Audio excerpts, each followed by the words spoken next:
Hi, this is Jordan Moorhead with the Moorhead team, and this is the Austin Real Estate Investing Podcast. Today we have Casey Wright on here. He's a mortgage broker with the Rincon Group, and he's also a real estate investor. And he's going to tell us all about how he helps real estate investors in the Austin, Texas area and why he loves Austin. Hey, Casey, how are you? I'm doing great, Jordan. Thanks for having me on. Yeah, thank you so much for coming on here. I know we've been, John, the perpetual reschedule, it feels like. So Yeah, I busy really schedules these days. Yeah, I really wanted to make sure we got it done today. Well, you're busy. You're a busy guy, and you're always running all over the place doing fun stuff and investing and doing mortgages for people. So you've got a lot going on, and everybody is busy anymore. Yeah, definitely. The stark contrast from 2020. Everybody had too much free time. Now we don't have enough. Yeah, absolutely, man. I think people got a little used to that, and they're wanting it back. I think so. So, real quick, Casey, who are you, and how are you involved with real estate investing? So I am a commercial mortgage broker. I own a company that I started when I was living in the San Francisco Bay Area, and we help investors, mom and pop level, find financing for projects. So we specialize in multifamily as well as all the types of commercial in the $1 to $20 million range. So it's not as much institutional, it's more of the casual investors, the mom and pops, and people getting started. And we arrange the financing aspect of it. And so we kind of provide all sides of the equation when people are trying to creatively put together deals. We can do anything from conventional financing all the way down to private money and bridge financing. So, my value to my clients is being able to come up with creative solutions for their real estate needs. That's awesome. Yeah, I know being creative is a huge part in getting your financing done. And you do a little bit of real estate investing yourself too, right? I do. I actually, I got into real estate, 15 years ago out of college because I wanted to invest in real estate. I figured the easiest way to learn how to invest is to jump into the industry. So, the last handful of years, I've been buying commercial buildings, some single family, some multifamily, some triple net, all over the United States to build up my portfolio.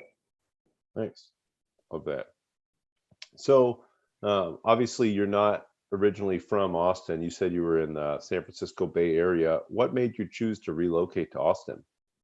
I was not having that much fun in San Francisco during the pandemic, and a good friend of mine, Dave, invited me to come visit Austin. I'd never been to Texas before, and this was about a year ago in August. And I loved it. The weather was warm. The people were friendly. It's a beautiful city, and the people are just amazing here. So I came out for a few days. I fell in love, and I canceled my lease the next day when I got back to California, packed up all my stuff and drove out here. So, it was definitely a new experience. I'd never lived outside California before. I never lived more than about 50 miles from where I was born until about October of last year. So it was definitely a new experience, but I really like this town. It's really beautiful. It's a lot greener than I expected. I didn't expect Texas to be this green and this beautiful, but I really like it, and I think I'll be here a while. Yeah, I hear that all the time. Everybody thinks that, Texas is just all a dust bowl. You're gonna have tumbleweeds rolling across the road. That's what I pictured too. Yeah, and, the cow skulls and the tumbleweeds, and this is greener than California is actually for the most part, because it doesn't rain in the summertime in California. So where I live, beautiful in the winter and in the spring, but then it's kind of brown, So, but this is beautiful. I love it. Yeah, we don't have any water problems. We don't have any hurricanes. We don't have any snow. We really don't have any bad weather. It gets hot in the summer, but it's not so hot that you can't deal with it. Yeah, it's this. I just got to plan my vacations around July and August to get out of town. It's pretty warm in August. Where I grew up in California, though, it's hot in the summer, so I was used to that. San Francisco is a little colder, and that's not really my style. I like wearing a t-shirt and shorts in summertime. Yeah. Yeah, you can do a t-shirt and shorts in the winter if you're Yeah, aggressive enough. I should have worn shorts today, but I knew I had this podcast. So yeah, you got pants on for the podcast. Awesome. So you said right away that you got into real estate as a job because you wanted to get into real estate investing. What attracted you initially to real estate investing, and why have you pursued what you do? So you're obviously a commercial mortgage broker. You work in the 1 to 20 million range, which is probably small for some people, but that's big for a lot of people. Mhm. But what piqued your interest in real estate investing just to start? It was kind of the cliche. It was in college. I had a class where they made me read Rich Dad Poor Dad, Really? and I knew a little bit about real estate. Both my father and my grandfather were in real estate, but they passed away before I was old enough to understand what they did. And I read that book, and I realized that unless you have passive income, you work until the day you die. And I wanted to build passive income.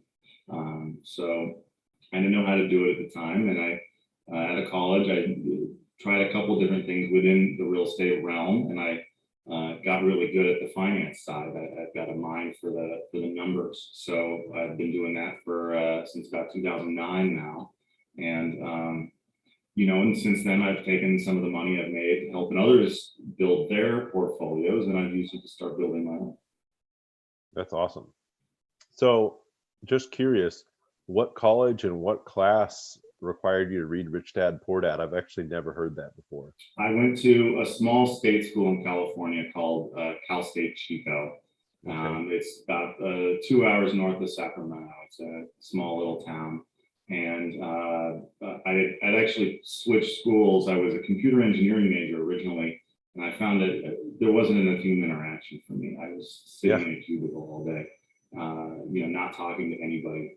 So I switched, went to business, and I believe it was an entrepreneurship class where they made us read that book. So it was, I think entrepreneurship was my focus within the business school. That's awesome. I was actually on track to be a computer software major, but just, yeah, same thing as you, man. It's just not enough human interaction for me. I like people. I like talking to people. Of course, I have a podcast. Yeah, I just got burned out. I was sitting in front of a computer typing code all day, and I couldn't do it, so I tried something else, and I loved it. That's awesome. So you talked about you were doing all these loans for other people, and then you started investing some of that money yourself. Were you able to see all this massive wealth people were building and just said, man, I gotta be frugal and get some of my own money in there? Yeah, I mean, the people who had cash in 2010 and 2011 tripled their money in a few years, who were able to buy properties for pennies on the dollar, who are good at fixing up the units or adding more units to properties, and they were able to create tremendous wealth, So I saw some opportunities in there. Most of those were in California. At the time, I was doing more loans in California. Now I go a little bit more nationwide.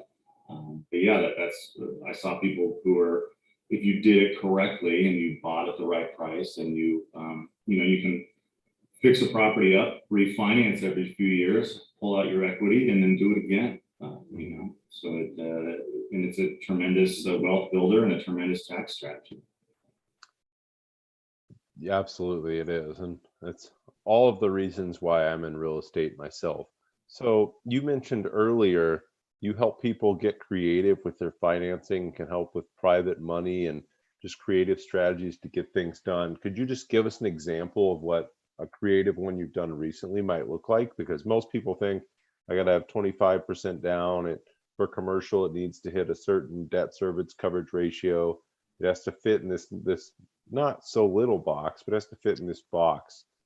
Sounds like you guys do some stuff outside of that box. One example that comes to mind, and it's interesting you mentioned the box that it needs to fit in. So that's the nice thing about working with a broker as myself is every lender has a box that the loans that they want fit in that box. And those boxes are constantly changing. Lenders are constantly coming in and out of the market. They're constantly changing their appetite for different types of loans. If a lender makes too many loans on multifamily, they'll just turn the faucet off for a period of time while they fill up with more diverse portfolio. So one we're actually working on right now, and I was on a call right before this, was a client of mine called me. He's from California. He wanted to buy 36 units in Texas, and the seller needed to sell in a hurry, like 15 days we had to close. No lender will touch a loan that quickly. He also was buying this tremendously under market, and he had some plans to put some money into it. So I was able to secure him a private money loan at 86% loan to value, and we closed in 10 days. And so then he was able to, since we got so little down payment, since the lender funded some of the work he was planning on doing, he had the money to increase the value of the property. And so we closed, I want to say, in late June of last year. Now the value of the property is probably over 3 million, and he paid about 2.4. And we're going to get him a new loan to replace his old one, and he's going to get a new value, and he's probably going to get some cash back. So he'll probably be in this thing almost no cash when it's said and done. And he'll have a property that's appreciated in value almost $600,000 in 8 months. And he would not have been able to do that with a conventional loan. We got him something with no prepayment penalty, so we're able to get him out quickly. And now he's going to have a great 36 unit building with tremendous cash flow, and he'll have almost no income or no cash in the property. So he can take the cash that he had and go out buy something else. Mm-hmm. That's awesome. Find me one of those, man. I'm selling some places. I need to find a replacement for them. So if you come across any of those, absolutely shoot them my way.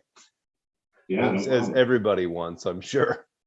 Yeah, that's true. And because of my industry, most of the deals I come across already have a buyer attached to them. Yeah. The buyer doesn't call me until he's already in contract. So we don't see a ton of those just free floating, but you're right. Everybody's looking for those right now too, including myself. So yeah, absolutely. Awesome. So, you've seen a bunch of deals. Something we like to ask on this show is, could you give our listeners some advice on how to avoid a bad deal? So everybody talks about all their great deals and all these, we bought it for 2.4, it ended up being worth 3. But what have you seen that you'd tell other people to avoid, or something to look for to avoid a bad deal? Well, one small example that I ran into was I had an opportunity to buy a single family house in somewhere in the Midwest, I can't remember. And we had to close in like 2 days, and we did not get a survey because we didn't have time. And we found out the house was encroaching on the lot line of the neighboring house. And so we quite literally had to shave 2 feet off the side of the house in order to fit with the zoning requirements. So we lost square footage on the house. So that's a small example. It's not going to break the bank. I think with larger deals, multifamily deals and things like that, I think if it's listed on the market, take the marketing package with a grain of salt. The marketing package is designed by the guy who wants to sell the house or sell the building, right? Have somebody who knows what they're doing re-underwrite it. So I always underwrite my properties for my clients. I take the information the broker gives us and I weed through all the BS, because there oftentimes is a lot of that. And then we determine the real number. So that can be a big one.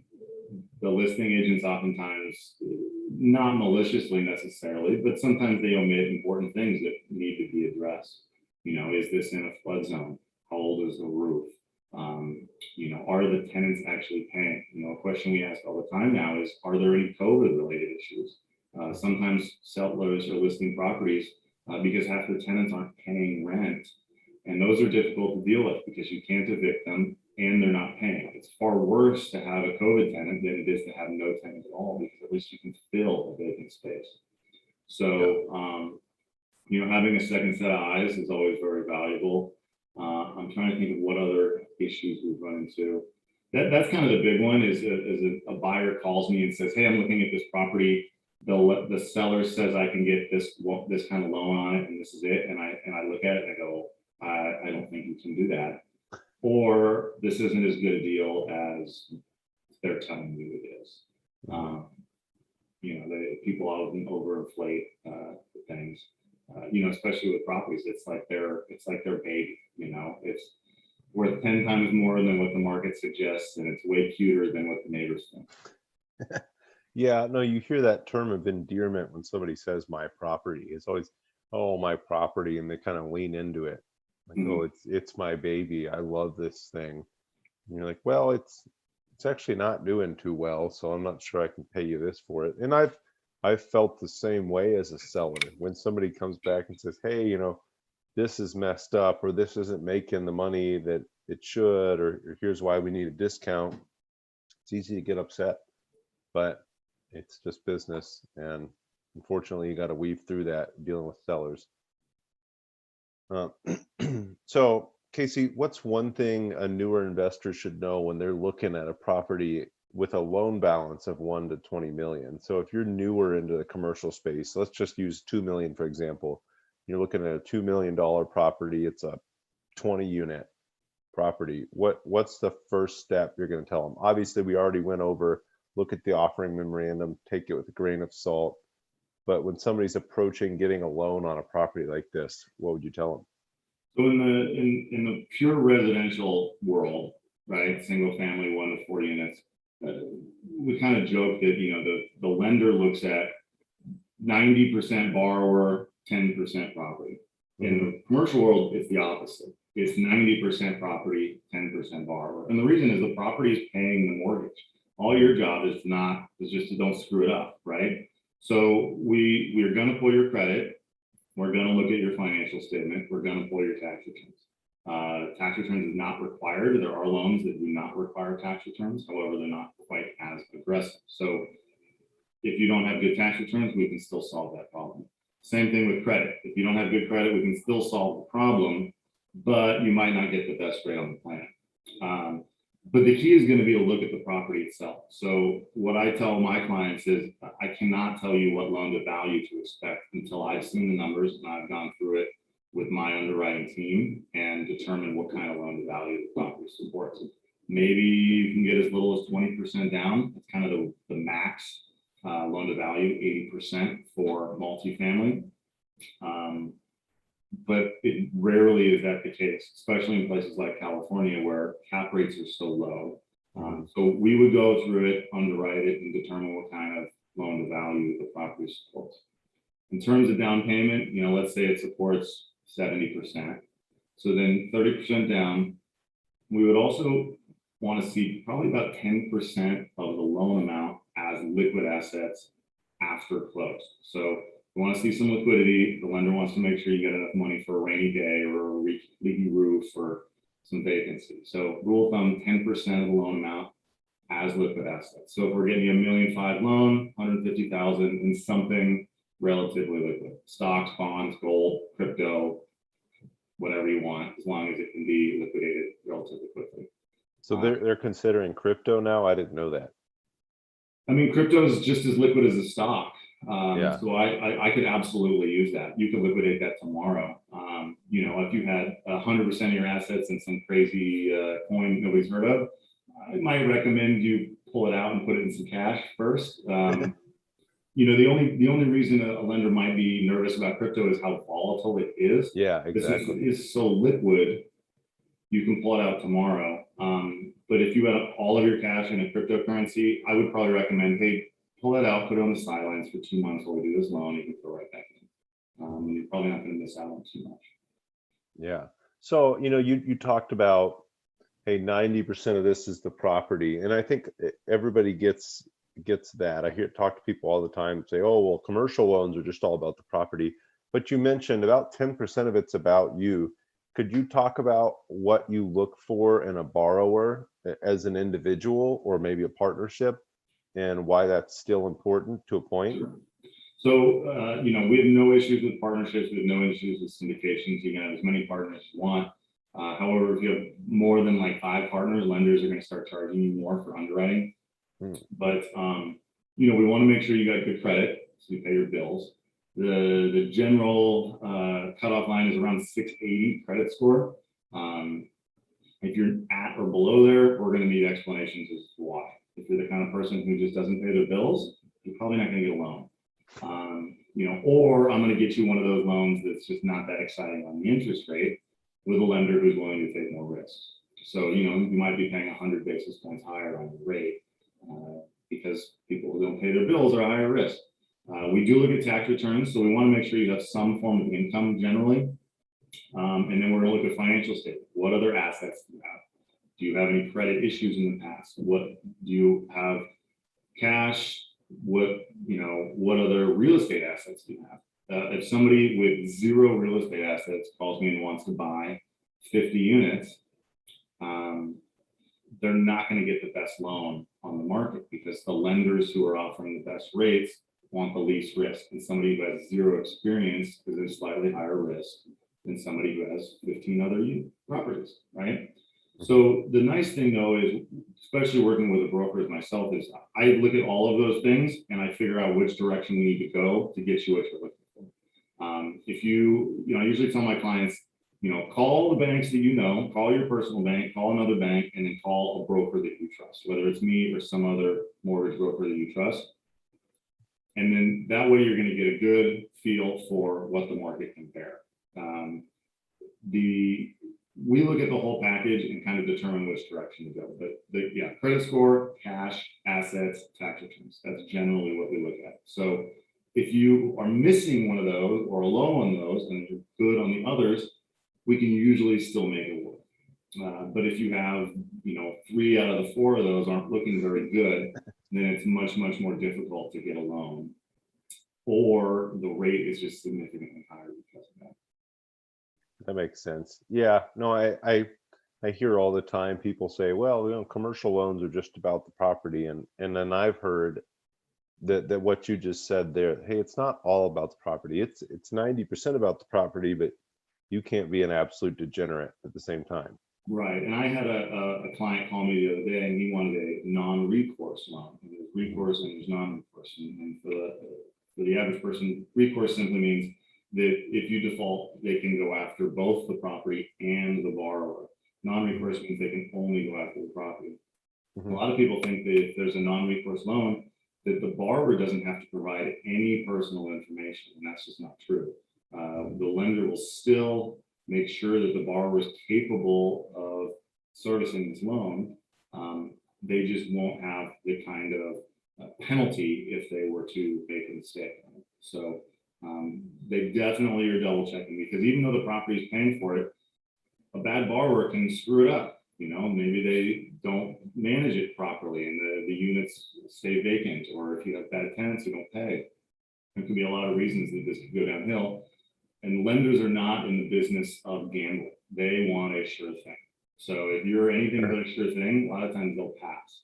So we have to go to a lender who is willing to gamble. So it's a sliding scale. I can find a loan for almost anybody, with the exception of people with absolutely terrible credit, or people who are just delusional and think that they have no cash and still can buy a property. That's usually the only ones that can't do it. If they can't even provide a down payment, how can they, do the loan? So, and that often arises because they think every property has one specific down payment, 25% down, when it doesn't. It has to do with, when we figure out the down payment, it's the income versus the expenses versus the purchase price, in addition to the location.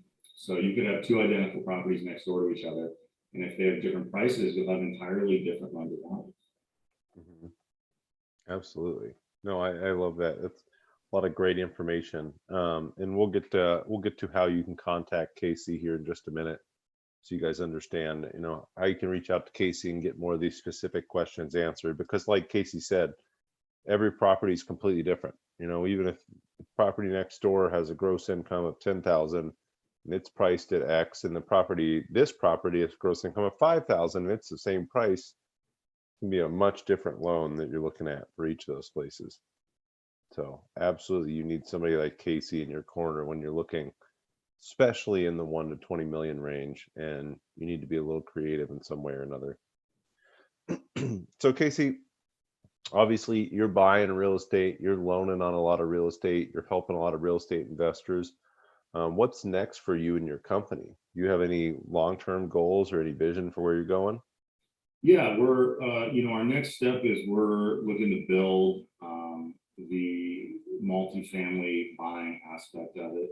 We're starting to syndicate and we're even looking to build a fund towards buying some properties. We're still targeting different areas throughout the US that we think are going to be good long-term buy and hold locations, but our plan is to expand our holding. I'm taking the knowledge that I learned for underwriting 50 properties a week for the last 13, 14, 15 years. And we're using that expertise along with some other strategic partners to, make connections in other cities and to continue buying up real estate. So our plan is to expand our portfolio. We're only at about 65 units, I think, right now. It's not where we want to be. We've only been buying apartments and single family for a few years now, but we'd like to get that in the several hundred range in the next 2 or 3 years. Awesome. That's really cool stuff. So is there the preferred way for people to reach out to you? I mean, I'd be happy. I've got a phone number and an email. Those are the two best ways for people to reach out. They can get to me through my website if they want. There's a link that allow you to schedule a phone call. Okay. I'd be happy to consult with people if they're just tire kicking on a property. I can kind of point them in the right direction for what they need to be looking for specifically, depending on the location. The location obviously is key in a lot of different aspects of what they're looking to do. If they're trying to buy in a really small town versus a large town versus a huge city, different states have different rules about the way things are underwritten. So, be happy to show very quickly what I can do. Usually all I would need is a marketing package or an offering memorandum on a property if it's listed. And I can tell you within a few hours, my team and I can underwrite it and let you know what kind of financing is available within pretty good accuracy before we get all the details. And that's something that can be very helpful. And in addition, we can pre-qualify buyers for that purchase so that when they go to make an offer, they've got a pre-qualification letter in hand, which is going to make their offer that much stronger and stand out among other offers.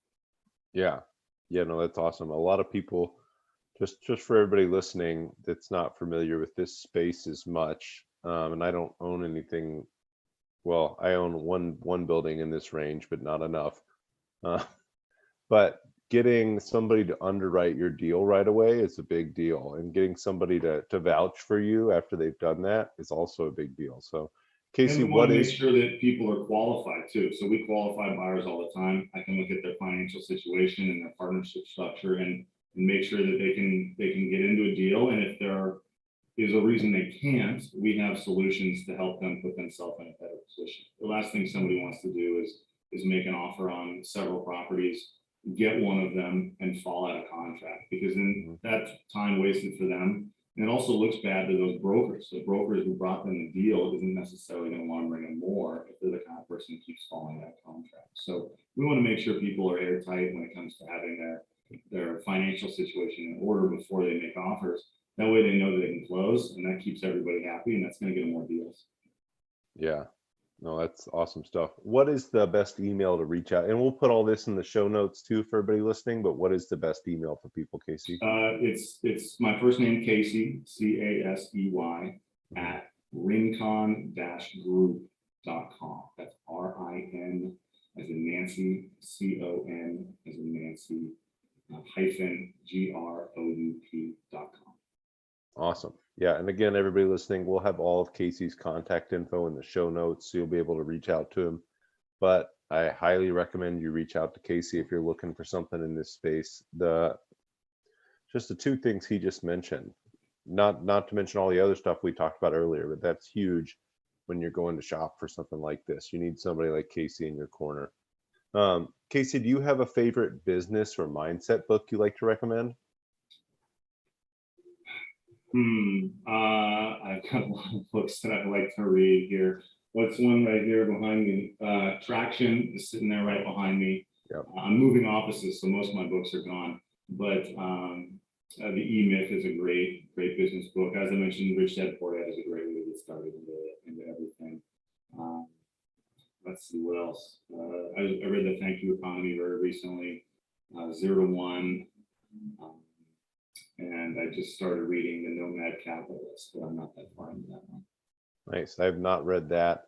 Similar to Traction, I just read Building an Elite Organization by Don Winter. Oh yeah, I think I got that at the same time you got that. Didn't Yep. they send a copy to us in abundance? Yeah, so he spoke at the Go Abundance event, and if I can't put my finger on it, probably August. And that's just an amazing book. I'm actually re-listening to it. I'm listening to it on Audible. He narrates it. I liked it that much. I have never reread a book that quickly. So it's just an amazing book. A lot in similar with Traction, but of course Don's in the same industry as us, so I can just relate to so much what he's talking about.